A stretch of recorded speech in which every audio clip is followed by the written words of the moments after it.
So I'm not going to just talk about what we're doing on this program. I'm going to talk about all the things that are happening that I'm aware of here in Nigeria, but also with our programming. So first of all, I'd like to thank the Policy Innovation Centre for setting this up, and also the Nigerian Economic Summit Group as well for organising this alongside them. The ICT sector contributes about 15% to Nigeria's GDP, and it's the fastest growing sector according to the National Bureau of Statistics. So it's a really important sector, and we're focusing on it a lot as UK government. And we're excited to see some of the developments. We've watched the Equiano cable arriving in Lagos. We've watched the licensing of Airtel and MTN for mobile money, which we think is going to make a huge difference for people who don't have bank accounts and probably never would have bank accounts. And we're also really keen on e-government because it increases efficiency, reduces mistakes, and reduces corruption. So we think there are some really good opportunities in this sector, and we think those opportunities have actually expanded with COVID. So what we've seen with COVID is the advent of remote and global working, digital nomads, as we call them. But what we're seeing now is a lot of people are retired in places like the UK. They've retired early, and we actually have a shortage of workers. Quite the opposite to the problem here.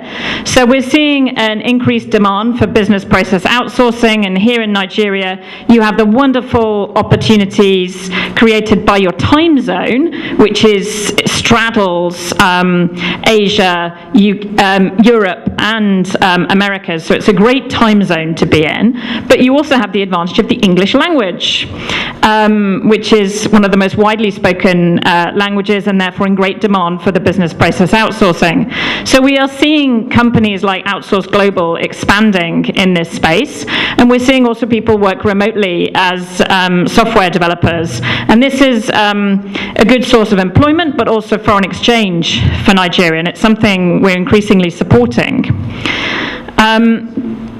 So if done right, the digital economy could really help Nigeria's economy, and it could help your average person when they go and get their driving license or their passport. But there is always a risk attached, unfortunately, which is that the digital economy can have a risk of amplification, which means that some people might get left out. They'll get left out if they're already left out, and therefore we have to make sure through the Digital Access Programme with the Clue on Access that people aren't left behind. And that means giving them greater access to affordable, faster and quality internet. I think about 75% of Nigerians have internet access, mostly through mobile. So it's great to see that places like Kaduna have done a big project to increase the amount of mobile masts in underserved areas.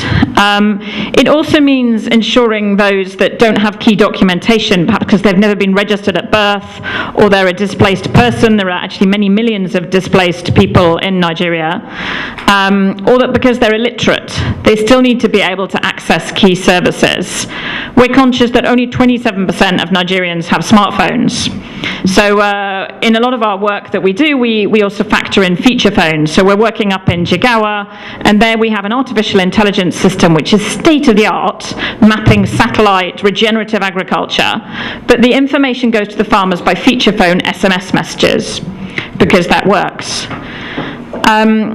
But this is where you come in. You can basically help us make sure that we don't leave people out, that we cover all of the civil society, but we also spot all the opportunities. So I said I'd mention some of the things we're doing with our programs. So the main programs we've got in the tech space are the Digital Access Programme. Also, there's something called the UK Nigeria Tech Hub. And we've got a West Africa Research and Innovation Hub. But we're doing tech in all of our programs. So we're working right now with the SEC, that's your big capital markets regulator, and we can't have that going wrong. So we're helping them with a new tech system. And we're also working with something which I think is close to all of your hearts. All of you probably moan at times about your electricity bill. And we're working with NERC, the regulator, with tools that track exactly how much power is going where and whether the tariffs are being charged correctly. In agri-tech, we've been working on systems for leasing out tractors, And we've worked with the Rural Electrification Agency on a mapping of the whole of Nigeria on appropriate sites for mini-grids and solar home systems. And we've been a long and heavy supporter of EdTech. Increasingly important as kids have had to do remote schooling, but also a huge opportunity for the tertiary sector. And you have such a young and vibrant population, they really need to benefit from EdTech. Then there are other more really niche areas that we've been working on, like the tracking of thefts from the energy system, working on smart metering. And then you can't do any of this, of course, if you haven't got people with the right skills. So our Skills for Prosperity program and our Tech Hub have supported more than 20,000 people with basic, intermediate, and advanced digital skills. Then there's the bit with the stakeholders, and that's, I think, what you're going to focus on a lot today, the overlap between the public and the private sector.